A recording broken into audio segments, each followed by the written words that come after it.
Come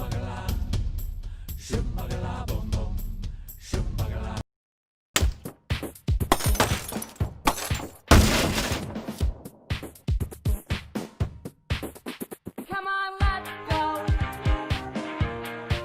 Come on, come on, let's go. Come on, let's go. Come on, come on, let's go. Come on.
Happy Monstering! And welcome to another episode of My Singing Monsters Live, your one-stop shop for everything to do with My Singing Monsters. That was the Halloween main theme submitted to us by Thomas. That we had some technical difficulties last week with the sound coming through, so we wanted to make sure that it had its moment in the sunlight, or perhaps the moonlight. That's right, moonlight. It's spooky. Yes, this is another spooktacular themed episode here on My Singing Monsters Live, and we are your hosts, Monster Handler Matt.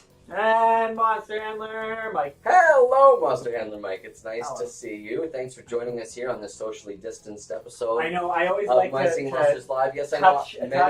Many comments have been made about how much we've hugged each other and loved each other, but of the interests of safety and hygiene, of course, we gotta keep a distance. But that's okay because we're still going to talk about lots of exciting things today, including the giveaway. Every single episode of My Singing Monsters Live, we do a giveaway, and whether this is your 102nd time tuning in or your first, because it's episode 102, the system has been mostly the same throughout those 102 episodes.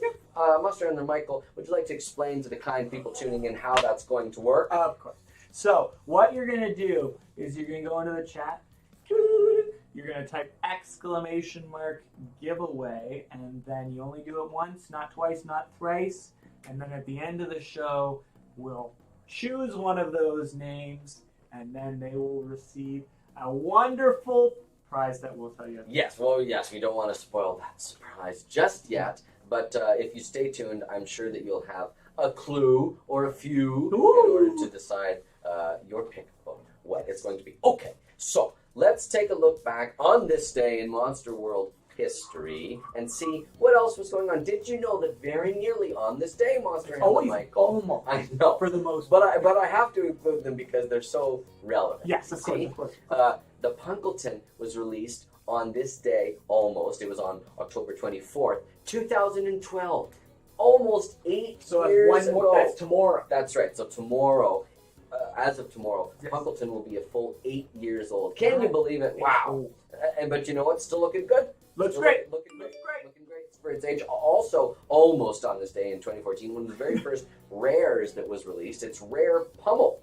Rare Pummel, this acrobatic variant, uses its various fins like drag fins for all sorts of aerodynamic jumping and hopping around. And then just last year, actually on this day, Epic Riff was released on Air Island. I believe it was the last of the natural quads to get its epic form. Interesting. Very exciting. But you know what else is very exciting? Oh. We've got a brand new light elemental monster that joined the ranks of the monsters on Light Island. This is the Pluckbill, of course. The Pluckbill. What I like about Pluckbill is that now, at least in terms of inspiration, we've got both monotremes represented in My Singing Monsters. Now, what is a monotreme, you might ask? Well, that is an egg-laying mammal, and of course, Pechidna is sort of inspired by the echidna, and now we've got Pluckbill inspired by a platypus. Oh, it's a beautiful monster. I know that a lot of people were very excited about this one, saw it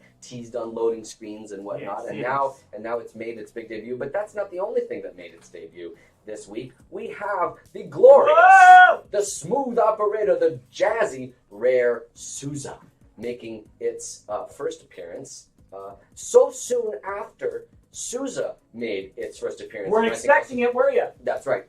This has to shatter the record in terms the turnaround. Yes, exactly. The fastest that a monster has been released, and then followed by its rare form, shattering all previous records. Now, we talked about Light Island a lot. There's a lot of light things going on, but there's also quite a lot of spooky dark things going on. Because we've also got the Scared Silly promotion, in which featured spooky rare ethereals are available to buy or breed on their respective islands. That is, of course, the single element Rare Ghast and Rare Grumpire on Plant and Cold Islands, respectively, and the double element hybrids, Rare Wisp and Rare Voodoo. All 4 of them quite spooky customers. I was going to say, what quantifies a spooky customer? But there you have it. That's right. And additionally, you can get up to 60% off featured diamond packs this weekend among the largest diamond packs that are available, the Diamond Dumpster and the Vault of Diamonds, both with excellent savings, the Diamond Dumpster specifically, a very steep discount. So make sure to check that out. And then finally, what's also new as of a little over an hour ago, is some new limited quests on the Colosseum. You can complete the jaw-dropping jam and the made-for-walking quests in order to get awesome costumes for Thumpies and Pom-Pom. This is the Augmandables costume and the Borg Booties costume. You may notice that there's a theme this week, these sort of cybernetic enhancements here. What I was going to say is I hope on this day next year in 2021, the futuristic year of 2021. What? Borg Booties. Don't worry, it'll be there. Hopping over to Dawn of Fire, we have 50% off all Starhenge-themed decorations this weekend. Decided to give these awesome decorations some love because they were not featured during our anniversary month promotions. We had each week sort of tied in with one of the other islands, but because, of course, Starhenge sort of exists outside of that particular grouping. It's its own thing. You've got to make sure they give them some love here. And love given. Exactly. And in order for you to be able to afford some of these rather pricey decorations, we've got 30 to 50% more in coin packs in Dawn of Fire. And the more you get, the better the value. Well, so ain't that great? It's a wonderful thing. It's a wonderful, wonderful thing. And that's not the only wonderful thing that we've got planned today. We've got, as per usual, a segment that we like to call Quick Questions! Quick Questions. Now, these quick questions are submitted to us by our awesome community on one of our social media channels that we're on, Facebook, Twitter, Instagram, and they include the hashtag MyStreamingMonsters, which you can see down there in red at the bottom, along the bottom there of the screen. And that's how you can let us know that you'd like us, Monster Handlers, to read your questions. To read them and to potentially answer them. And that's what we're going to do for several questions today. Monster Handler Michael, why don't you speak them aloud? Good. Hopefully we do it for all of them. Yes. Well, we'll see. We'll see. This first one comes to us from Starburst Clown. What is the pluck bill's process of weaving its stardust woven strings? And if it has a bill, why does it need a mouth? Starburst Clown, the pluckbill's process of weaving the stardust woven strings, of course, is related to the fact that it takes furthers from its own body, combined with the stardust that has fallen from the Aurora Monstralis, and weaves them together, not unlike the way that you can take discarded pet fur and felt it, and sort of transform it into a material that can be used for something else. With respect to why it has a bill and why does it need a mouth, well, you know, we've gotten so many questions over the years of people asking, how does it eat? Where is the mouth? This monster has a mouth, and now you're saying you don't want the mouth. You know what? We don't know how to make you happy. But you know what's nice about Pluckbill is that I think the mouth gives it so much personality. That big smile, the big smiley face on the Pluckbill. I don't know. I love it personally. It gets Monster Handler Matt's seal of approval. This next one is from a man. 107369891. What is inside Voodoo Mask? What is inside Voodoo Mask? Now, this is sort of like a Poke the Wublin situation where it's always unclear whether or not the Voodoo's mask is its actual face, or is it it? Or is it there's still something underneath? Obviously, with the rare Voodoo being available to buy or breed this weekend, and with the sort of Grovlaftian tentacles extending from underneath that mask, it sort of suggests that maybe there is something under there, at least in the rare form. And of course, there's that third eye that's visible on the rare Voodoo's face/mask. So, not exactly sure. I'm personally of the opinion that it's closer to face than it is to mask. But like so many things in the monster world, sort of defies exact categorization. Twas all an illusion. Indeed. Adam N. asks us, how does Gob see? Adam, I don't think Gob sees at all. I think it's the kind of monster that relies on its other senses. Like a snake. Exactly. Snakes have eyes, though. True. But you're right that snakes don't typically use their eyes in order to navigate. They do have sort of their olfaction and their gustation working together in order to sense all around them with their tongues slithering out. But yeah, I don't think that Gob has to see because it doesn't want to or need to. I think that obviously with its aperture, beaming out into the sky of Light Island, it could be that it sort of echolocates. I don't know. Or it's just happy to sort of stay where it is, and so in that event, you know, it is a plant hybrid after all, so it's happy to just sort of It's almost like a pop a squat. Venus flytrap. You got it. That Yeah. thing knows what's going on. Finds a nice spot and is happy where it is. Is a rat. 1, 2, 3, 4. That's just how I'm reading it. If that's not it, I'm sorry. But is got a a rat. chuckle 1, 2, there out of- 3, 4. We got a chuckle there out of Monster Handler Sydney, who's our mechanical director for the Yes. episode today. We got Monster Handler Eric in the chat. Yes, So yes. here we all are. All right, what's the question? Is there a reason? Slow down there, Buckaroo. Is there a reason why I can't move Kana off the thing in the middle of Tribal Island to prevent it from being dropped again? Israt 1234, you are referring, of course, to the mysterious monster trapped in amber, the Kana, on Tribal Island. Now, this question has sort of an in-universe response and then a game response. In-universe, putting together the tribal song on Tribal Island was able to break Kana out of its amber encasing, and that's why it, as being one of the monsters that can actually recall the Dawn of Fire in great detail, is always the one sort of finding cave paintings and was there sort of, you know, being reached out to by Firesight there when Firehaven was sort of making its resurgence back in 2018. Ooh, so long ago. But in-game, of course, the way the Tribal Island works is that you need to get to a minimum tribal level in order to unlock Kana and add it and sort of complete your Tribal Island song. So because Tribal Island resets every week, that's why Kana, unfortunately, gets trapped in the amber all over again. But don't worry. But don't worry. You always get it back out. That's right, by simply feeding your monsters on Tribal Island. Now, I don't know if this is a double question, which I wouldn't normally allow, but I'll allow in this case. Is a rat 1, 2, 3, 4 Oh, also two questions from Israt. also asks, I was wondering, how did you guys voice the baby monsters in Dawn of Fire? Yes, the youngsters on the continent. Now, Israt, what you might be interested to learn, and you know what? This is related to Tribal Island, which is related to their earlier question. We did a huge part of the recordings for Dawn of Fire at the same time as we were doing Tribal Island. So a lot of that, there was a lot of recording done in a short amount of time. And in fact, you can search on our YouTube page, and we do have a behind-the-scenes glimpse about the development of some of that music in studio. Yeah.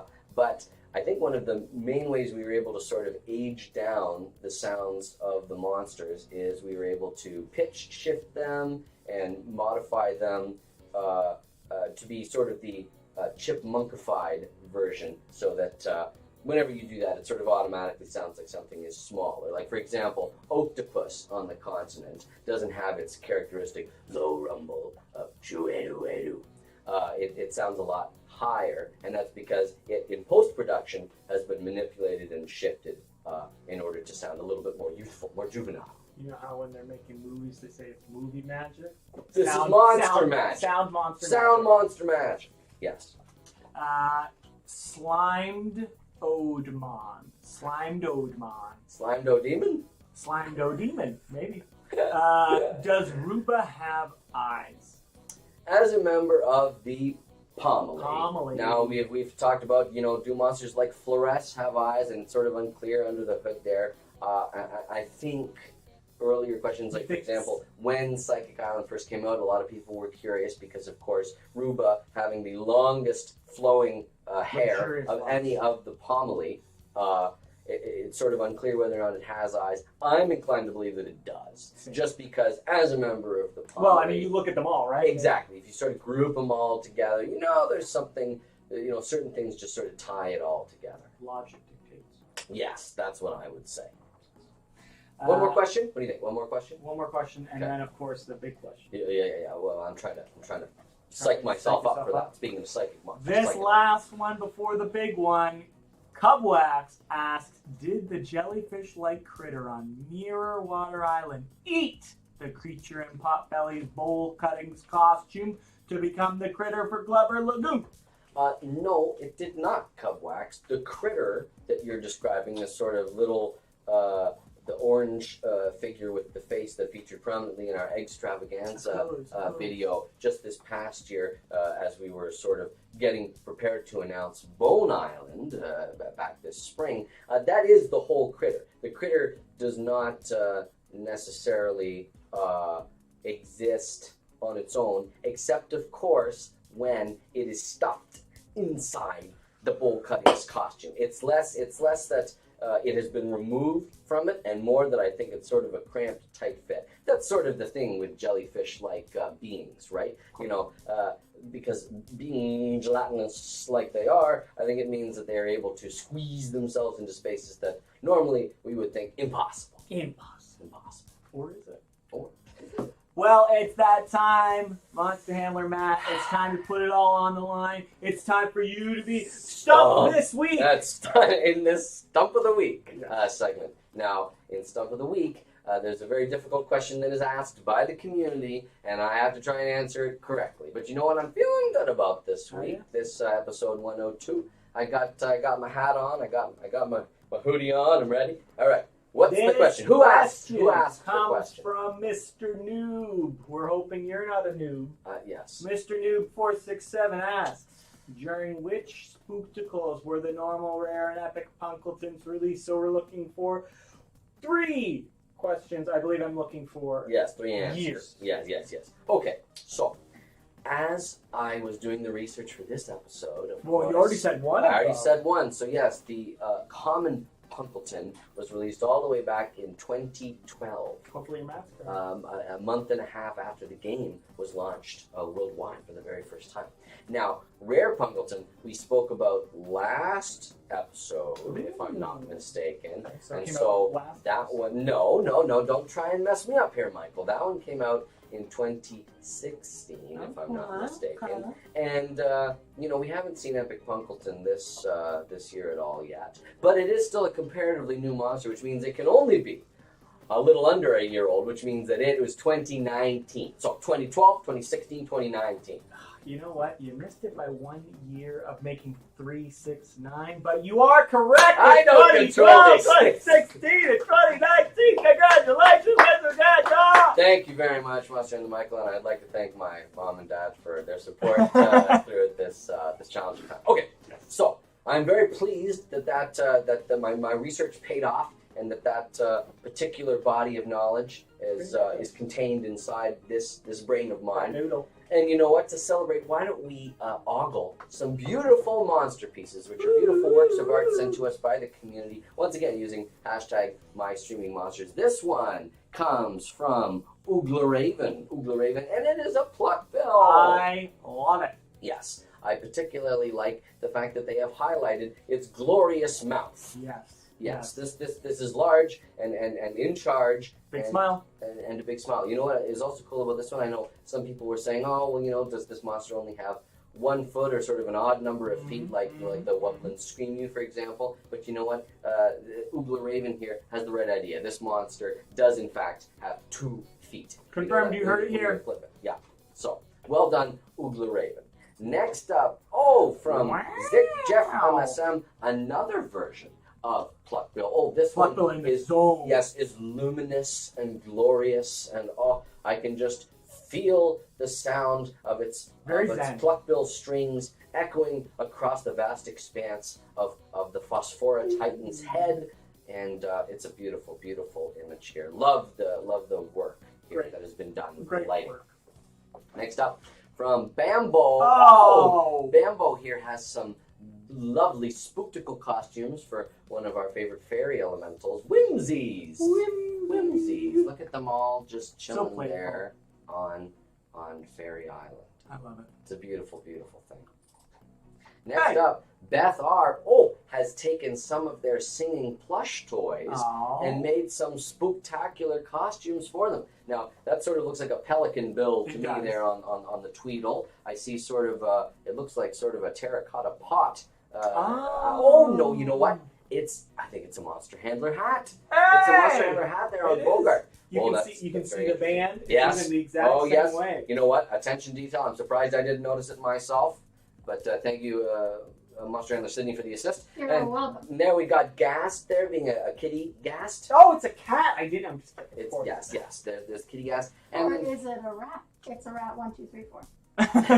and there we've got a robotic pot there for Potbelly to be sitting in. It would work perfectly with this week's limited quest themes of cybernetic enhancements with augmentables and the Borg booties.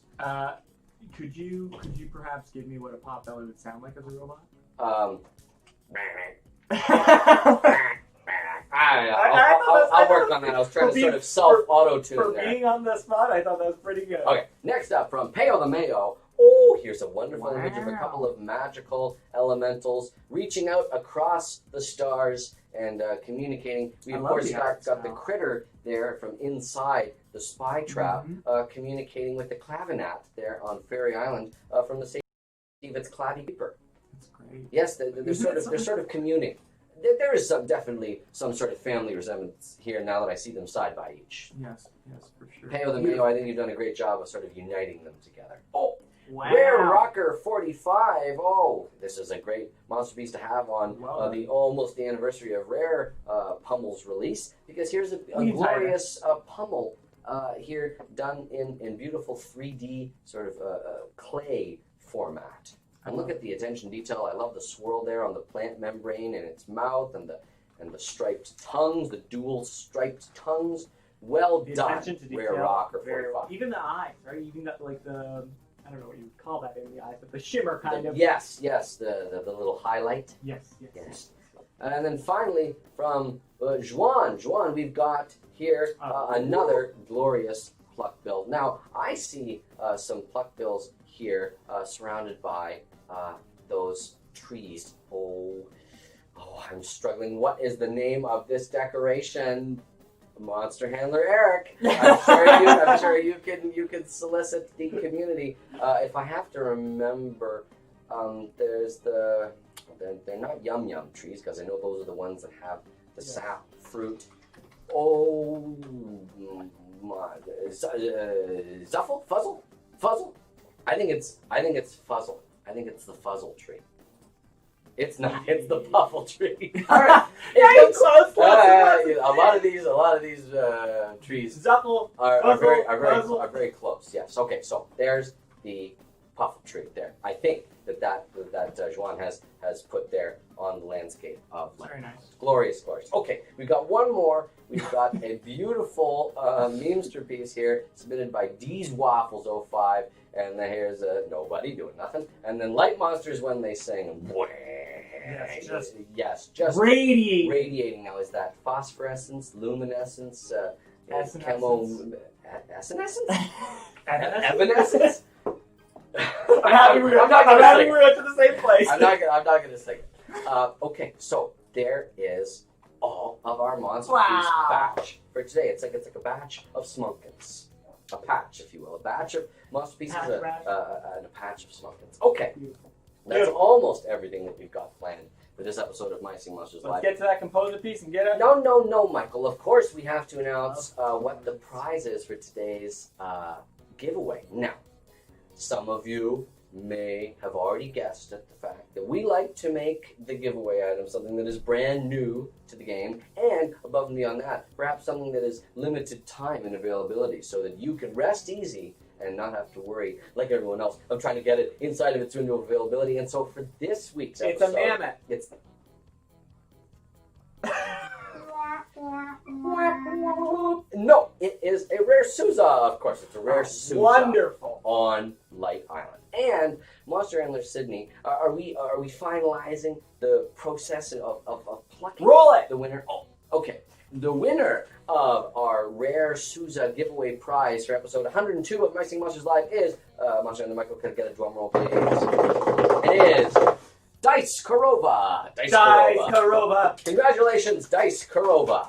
Please send us your BBBID/friend code in the chat of this particular live stream. And if you forget to do that, well, you can also add it as a comment on the video itself. So please don't forget Dice Corova, your BBBID/friend code. Okay, we're almost done, and Michael, as you said, we do have one more thing to share with you today. This is a very cool, creative endeavor sent to us by one of our very talented community members. This is Creeptanium. By Creeptanium. So Creeptanium has submitted this to us, and it is a Bone Psychic remix, and they've entitled it Osseous Omens. Osseous Omens. And it's cool because it sort of combines the bone element with some of the psychic elementals and sort of shows their skeletons as sort of the artistic side of this musical creation, which is something I've always been interested in. What's inside, right? What's the anatomy? Yes, exactly. So please enjoy this particular work of art sent to us by Creeptanium, this Bone Psychic remix, Osseous Omens. Monster Hunter Michael, thank you so much for being an excellent co-host on this episode 102 of My Singing Monsters Live. We'll see you next week, for an especially spooktacular episode on October 30th. Same time as usual. We'll see you then. Enjoy Osseous Omens, and until next time, happy monstering!